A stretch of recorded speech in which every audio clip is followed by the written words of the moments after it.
नमस्कार साथियों, आज हम आपको लेकर चलेंगे उस पावन धाम की ओर जहां भक्तों की हर मुराद पूरी होती है, जहां नाम लेने भर से ही दुख दूर हो जाते हैं। यह है खाटू श्याम जी का धाम, राजस्थान की पवित्र भूमि पर बसा हुआ। कहा जाता है कि जो भी सच्चे मन से श्याम को पुकारे उसे कभी खाली हाथ नहीं लौटना पड़ता। नमस्ते, स्वागत है हमारे चैनल रियल हिंदी स्टोरी। यहाँ आपको मिलेगी श्रिया की प्यारी प्यारी बातें, शरारतें और मस्ती से भरी एक मासूम दुनिया। अगर आपको बच्चे पसंद हैं और आप मुस्कुराना चाहते हैं तो चैनल जरूर सब्सक्राइब करें। दो खाटू श्याम जी का पौराणिक उद्गम। खाटू श्याम जी वास्तव में महाभारत कालीन वीर बर्बरीक हैं। बर्बरीक पांडवों के पोते थे। उनकी माता मोरवी घटोत्कच की पत्नी और पिता घटोत्कच जो स्वयं भीम पुत्र थे। बाल्यकाल से ही बर्बरीक अद्भुत शक्तियों के धनी थे। भगवान शिव और मां कात्यायनी की कृपा से उन्हें 3 अमोघ बाण प्राप्त हुए थे। पहला बाण सारे शत्रुओं को बांध ले, दूसरा बाण सारे लक्ष्य को चिन्हित कर ले, तीसरा बाण लक्ष्य को नष्ट कर दे। इसी कारण उन्हें तीरधारी भी कहा गया। महाभारत युद्ध और बर्बरीक की प्रतिज्ञा। बर्बरीक ने प्रतिज्ञा ली थी कि वे हमेशा हारने वाले पक्ष का साथ देंगे। जब महाभारत का युद्ध शुरू होने वाला था तो बर्बरीक भी शामिल होना चाहते थे। श्री कृष्ण ने उनसे पूछा, तुम किसका साथ दोगे? बर्बरीक ने उत्तर दिया, मैं हारने वाले का पक्ष लूंगा। श्री कृष्ण समझ गए कि अगर ऐसा हुआ तो युद्ध कभी समाप्त नहीं होगा। तब श्री कृष्ण ने बर्बरीक से उनका सिर दान मांगा।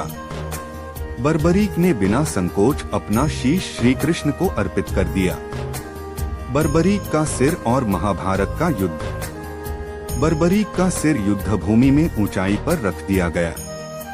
उन्होंने पूरा युद्ध देखा। जब युद्ध समाप्त हुआ तो पांडवों ने पूछा, विजय किसकी वजह से हुई? बर्बरीक का शीश बोला, संपूर्ण विजय तो केवल श्री कृष्ण की कृपा से हुई। 3 खाटू श्याम जी का रूपांतरण। बर्बरीक के बलिदान से प्रसन्न होकर श्री कृष्ण ने वरदान दिया, कलयुग में तुम्हें मेरे ही स्वरूप श्याम नाम से पूजा जाएगा। तुम्हारा दर्शन करने से ही भक्तों के कष्ट मिटेंगे। इसी कारण आज बर्बरीक को हम खाटू श्याम जी के नाम से पूजते हैं। राजस्थान के सीकर जिले में स्थित खाटू नगरी उनका प्रमुख धाम है। 4 खाटू श्याम मंदिर का इतिहास। प्राचीन ग्रंथों के अनुसार खाटू श्याम का मंदिर लगभग 1000 साल पुराना है। कथा मिलती है कि बर्बरीक का शीश युद्ध के बाद राजस्थान की खाटू नगरी में धरती में समा गया था। बहुत समय तक यह शीश भूमिगत रहा। बाद में एक स्थान पर चमत्कार होने लगे। गांव वालों को स्वप्न में आदेश मिला और खुदाई में यह शीश प्रकट हुआ। राजा रूप सिंह चौहान और उनकी पत्नी नरसो कंवर ने उस स्थान पर मंदिर का निर्माण कराया। तब से यह धाम खाटू श्याम मंदिर के नाम से प्रसिद्ध हुआ। 5 खाटू श्याम जी की महिमा। खाटू श्याम जी को हारे का सहारा कहा जाता है। भक्त मानते हैं कि अगर कोई हार मान चुका हो, निराश हो, परेशान हो तो श्याम बाबा की शरण में आते ही उसके जीवन की दिशा बदल जाती है। उनकी पूजा में विशेष वस्त्रों और चंदन का बहुत महत्व है। खाटू श्याम जी की फाल्गुन मेला विशेष रूप से प्रसिद्ध है। इस मेले में लाखों भक्त आते हैं। दूर दूर से लोग पैदल यात्रा करके पहुंचते हैं। बाबा श्याम के भजनों और कीर्तन की गूंज चारों ओर सुनाई देती है। 6 खाटू श्याम जी के भजन और आस्था।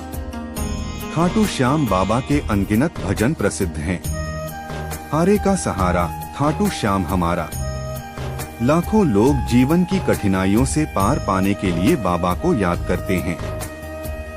उनके मंदिर में साल भर श्रद्धालुओं का तांता लगा रहता है। विशेषकर रथ यात्रा, फाल्गुन मेला और जन्मोत्सव पर धाम स्वर्णिम हो उठता है। साथियों, खाटू श्याम जी का इतिहास केवल एक धार्मिक कथा नहीं बल्कि आस्था का अद्भुत प्रतीक है। महाभारत के वीर बर्बरीक से लेकर कलयुग के श्याम बाबा तक उनकी कहानी हमें यह सिखाती है, सच्ची भक्ति, बलिदान और विश्वास ही जीवन की सबसे बड़ी ताकत है। आज भी लाखों लोग यह विश्वास रखते हैं कि जो भी श्याम का नाम लेता है उसकी झोली खाली नहीं रहती। इसलिए उन्हें हारे का सहारा और सबके प्यारे खाटू श्याम जी कहा जाता है।